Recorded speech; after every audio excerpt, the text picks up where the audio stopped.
বাংলাদেশকে স্বল্পোন্নত দেশ বা এলডিসির তালিকা থেকে উত্তরণের নির্ধারিত সময়সীমা পিছিয়ে দেওয়ার দাবি করছেন ব্যবসায়ীরা। 24 আগস্ট রোববার রাজধানীর একটি হোটেলে আয়োজিত এলডিসি থেকে উত্তরণে চ্যালেঞ্জ শীর্ষক এক সংবাদ সম্মেলনে দেশের 16টি শীর্ষ বাণিজ্য সংগঠন সময়সীমা 3 থেকে 5 বছর পিছিয়ে দেওয়ার দাবি জানিয়েছেন। এতদিন বিভিন্ন ব্যবসায়ী সংগঠন আলাদাভাবে এ দাবি জানিয়ে এলেও এবার তারা একযোগে এলডিসি পেছানোর দাবি জানালো। কী কারণে তারা সময় পেছাতে চাইছেন, সরকারের করণীয় কী সহ নানা বিষয় নিয়ে বিস্তারিত আলোচনা করব আজ। এলডিসির তালিকা থেকে উত্তরণে নির্ধারিত সময়সীমা পিছিয়ে দেওয়ার দাবি কতটা যৌক্তিক ও বাস্তবসম্মত তা নিয়ে প্রশ্ন উঠেছে। সরকারের পক্ষ থেকে সময় বৃদ্ধির আবেদন করার জন্য কি কি যৌক্তিক কারণ আছে, সরকার চাইলেই পেছাতে কি পারবে সেসব, এমন কথা উঠছে। কারণ গত মার্চ মাসে অন্তর্বর্তী সরকারের উপদেষ্টা পরিষদেই সিদ্ধান্ত হয়েছে 2026 সালে এলডিসি থেকে উত্তরণ হবে বাংলাদেশ। গত 8 বছরের নানান প্রক্রিয়া ও একাধিক মূল্যায়ন শেষে 2026 সালের 24 নভেম্বর এলডিসি থেকে বের হবে বাংলাদেশ, এমন সিদ্ধান্ত জাতিসংঘের। সেই হিসাবে এখন মাত্র সময় আছে 15 মাসের কিছুটা বেশি। নির্ধারিত সময়েই এলডিসির উত্তরণ হবে এমন কথা প্রথম আলোকে জানিয়েছেন প্রধান উপদেষ্টার বিশেষ সহকারী অর্থ মন্ত্রণালয়ের আনিসুজ্জামান চৌধুরী। জাতিসংঘ অর্থনৈতিক ও সামাজিক পরিষদ ইকোসোকের কমিটি ফর ডেভেলপমেন্ট পলিসি সিডিপিতে সদস্য হিসেবে দীর্ঘদিন ধরে কাজ করছেন বাংলাদেশের অর্থনীতিবিদ দেবপ্রিয় ভট্টাচার্য। তিনি বাংলাদেশের এলডিপি উত্তরণের প্রক্রিয়ার সঙ্গে নিবিড়ভাবে সম্পৃক্ত। বেসরকারি গবেষণা প্রতিষ্ঠান সেন্টার ফর পলিসি ডায়ালগ সিপিডির এই সম্মানীয় ফেলো দেবপ্রিয় ভট্টাচার্য প্রথম আলোকে বলেছেন, এলডিসি উত্তরণ পেছানোর জন্য বাংলাদেশের যৌক্তিক কারণ থাকতে হবে। 8 বছর সময় পাওয়ার পরও প্রস্তুত নয়, এই কারণ টিকবে না। এলডিসি থেকে উত্তরণ প্রক্রিয়ায় বাংলাদেশ প্রবেশ করে 2018 সালে। সাধারণত 6 বছরে এই প্রক্রিয়া শেষ হয়, তবে কোভিডের কারণে বাংলাদেশ সহ অন্যান্য দেশগুলোকে আরও 2 বছর সময় দেওয়া হয়। গত 13 মার্চ অন্তর্বর্তী সরকারের উপদেষ্টা পরিষদে সিদ্ধান্ত হয় 2026 সালে নির্ধারিত সময়ে বাংলাদেশ এলডিসি থেকে উত্তরণ হবে। এ নিয়ে একটি কমিটিও গঠন করা হয়। এখন এলডিসি উত্তরণে পেছাতে হলে উপদেষ্টা পরিষদের সিদ্ধান্ত বদলাতে হবে এবং ওই কমিটিও বাতিল করতে হবে। এলডিসি উত্তরণ পেছানোর আবেদনের 2টি প্রক্রিয়া আছে বলে জানা গেছে। প্রথম প্রক্রিয়াটি হলো সরকার প্রধানকে সরাসরি ইকোসকের সিডিপির প্রধানকে চিঠি লিখতে হবে। চিঠিতে যৌক্তিক কারণ দেখাতে হবে যে নির্দিষ্ট এক বা একাধিক নতুন ও অপ্রত্যাশিত কারণে বাংলাদেশের অর্থনৈতিক ও সামাজিক সূচকগুলো নিয়ন্ত্রণের বাইরে চলে গেছে। এখন উত্তরণ পেছানো ছাড়া কোনো বিকল্প নেই। বাংলাদেশের আবেদন পেলে সিডিপি একটি মূল্যায়ন করবে এবং এই মূল্যায়নের ওপরেই পেছানোর বিষয়টি নির্ভর করবে।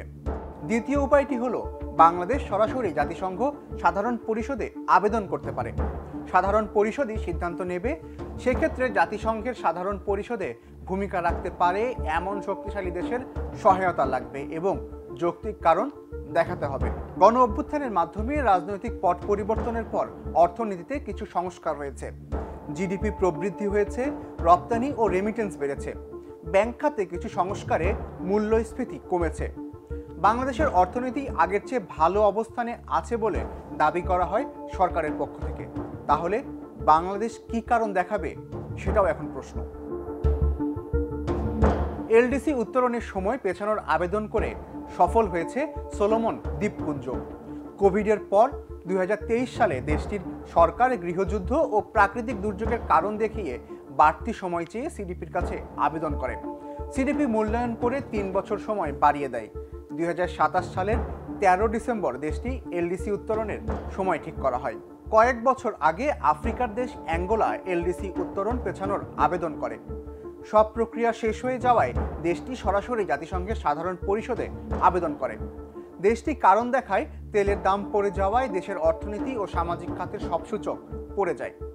জাতিসংঘের সাধারণ অধিবেশনে পর্তুগালের সহায়তায় তারা বাড়তি সময় পায়। অন্যদিকে মিয়ানমার নিজে চেয়েছিল এলডিসি থেকে বের হতে, কিন্তু সিডিপি বা জাতিসংঘ দেয়নি। কারণ 4 বছর আগে যখন দেশটি নিয়ে পর্যালোচনা হচ্ছিল, এর 2 সপ্তাহ আগে মিয়ানমারে সামরিক কূ হয়। রাজনৈতিক অস্থিরতায় পড়ে দেশটি। তাই 2027 সাল পর্যন্ত এলডিসির উত্তরণ পিছিয়ে দেয় সিডিপি। এছাড়া সুনামির কারণে মালদ্বীপ এবং ভূমিকম্পের কারণে নেপালের এলডিসি উত্তরণ নির্ধারিত সময়ে হয়নি। ব্যবসায়ী সংগঠনগুলোর দাবি, এই মুহূর্তে এলডিসি থেকে উত্তরণ হলে রপ্তানি খাতসহ নানা খাতে নেতিবাচক প্রভাব পড়বে। অন্তত 5টি কারণেই এলডিসি উত্তরণের জন্য এই বাড়তি সময় প্রয়োজন বলে জানিয়েছেন ব্যবসায়ীরা। কারণগুলোর মধ্যে প্রথমেই রয়েছে এলডিসি পেছানো গেলে যুক্তরাষ্ট্রের শুল্ক আঘাত মোকাবেলায় ইউরোপীয় ইউনিয়ন, যুক্তরাজ্য, আসিয়ান জোট ও উপসাগরীয় দেশগুলোর সঙ্গে মুক্ত বাণিজ্য চুক্তি বা এফটিএ নিশ্চিত করা যাবে। 2 নম্বরে রয়েছে ওষুধ, তথ্য প্রযুক্তি, চামড়া, কৃষি প্রক্রিয়াজাতকরণ ও হালকা প্রকৌশল খাতে রপ্তানিতে বৈচিত্র্য আনা। 3 নম্বর, চতুর্থ শিল্প বিপ্লবের জন্য দক্ষ জনশক্তি তৈরি করা, যেন অটোমেশন, কৃত্রিম বুদ্ধিমত্তা ও আধুনিক উৎপাদন প্রযুক্তিতে প্রতিযোগিতার সক্ষমতা বাড়ানো। 4 নম্বর, গুণগত মানসম্পন্ন প্রত্যক্ষ বিদেশি বিনিয়োগ আকৃষ্ট করা। সবশেষ ও 5 নম্বর কারণটি হচ্ছে সুশাসন জোরদার ও জলবায়ুর অভিঘাত মোকাবেলার সক্ষমতা তৈরি করা, যেন অস্থির বৈশ্বিক অর্থনীতিতেও প্রতিযোগিতামূলক থাকা যায়। এলডিসি থেকে কোন দেশ বের হবে সে বিষয়ে সুপারিশ করে জাতিসংঘের committee for development policy CDP.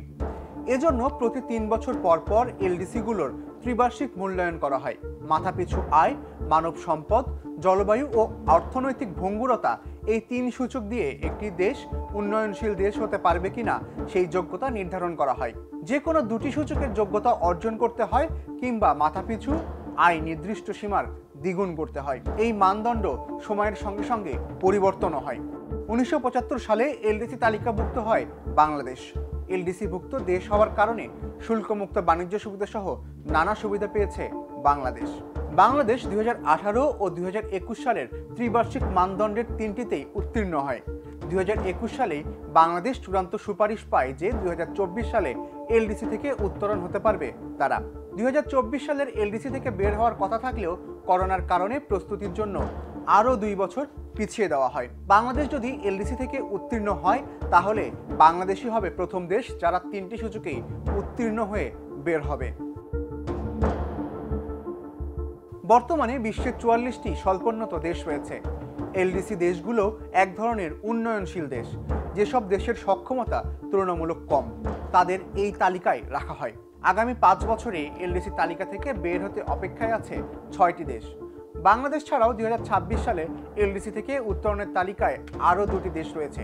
তারা হলে লাওস ও নেপাল। 1971 সালে প্রথম স্বল্পোন্নত দেশের তালিকা করা হয়। এ পর্যন্ত গত 5 দশকে সব মিলিয়ে মাত্র 8টি দেশ এলডিসি থেকে বের হয়েছে। দেশগুলো হলো Bhutan, Botswana, Cape Verde, Equatorial Guinea, মালদ্বীপ, Samoa, Vanuatu, Sao Tome and Principe. এই ধরনের আরও বিশ্লেষণ জানতে ভিজিট করুন prothomalo.com/video আর ফলো করুন প্রথম আলো ফেসবুক পেজ এবং ইউটিউব চ্যানেল। থাকুন ভালোর সাথে, আলোর পথে।